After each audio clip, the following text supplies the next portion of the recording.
Hey there, it's Andrew Houston from Profit for Contractors with this week's Tradie Tip. Today I want to show you in minutes what 84% of contractors are forgetting to include in their quotes to get the margins they want and need. Stay tuned and keep it rolling. If I was to ask you what you include when quoting a job, I have a funny suspicion that you would include the labor and the material it's going to take to do the job, and that's pretty much it. You then mark up the total by multiplying it by a factor, hoping you've included enough to make a profit, right?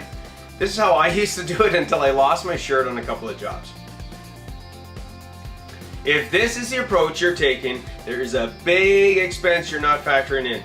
You're missing what it costs you to keep the lights on, whether you make a sale or not. This is called your overheads, which are expenses such as salaries, rent, etc. You get this. You get this wrong, and you're risking losing tens of thousands to hundreds of thousands of dollars every time you quote.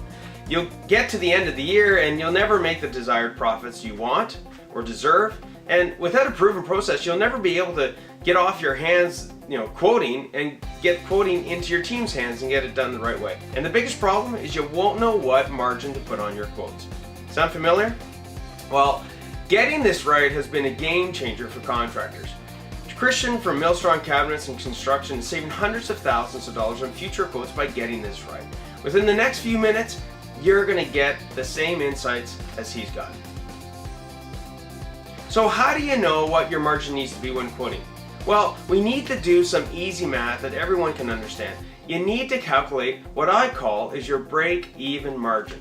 You need two numbers for this stage. Your annual overhead expenses, number one, and your estimated annual sales. You'll get these numbers from your profit and loss statement, also known as your income statement.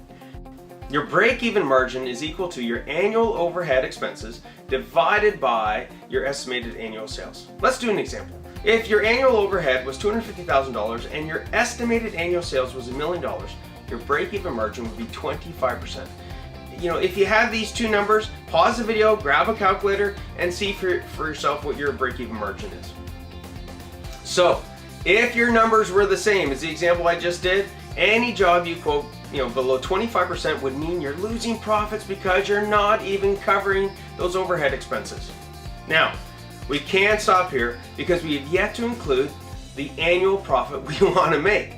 To determine what I call is your break-even profit margin, we just add the amount we want to make by the end of the year onto the annual overhead expenses and then apply the same formula.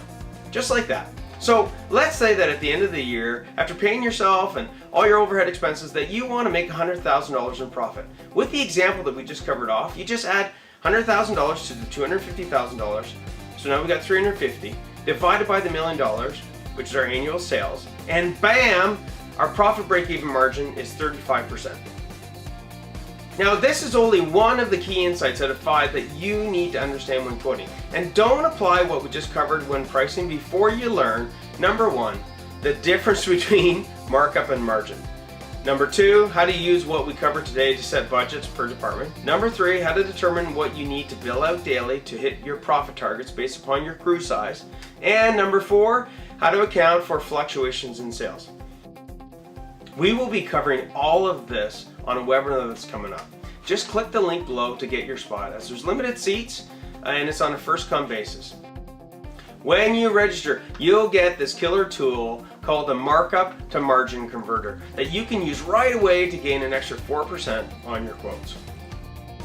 If you're looking to improve your contracting business, if you're wondering how other contractors are making so much more profit than you, come and join us, okay? I hope you enjoyed the Tradie Tip. Make sure to pass it on to others that could benefit from it. And feel free to go to the Profit for Contractors website for more tips like this and other insights. So, this is Andrew Houston from Profit for Contractors, and I look forward to seeing you on the other side.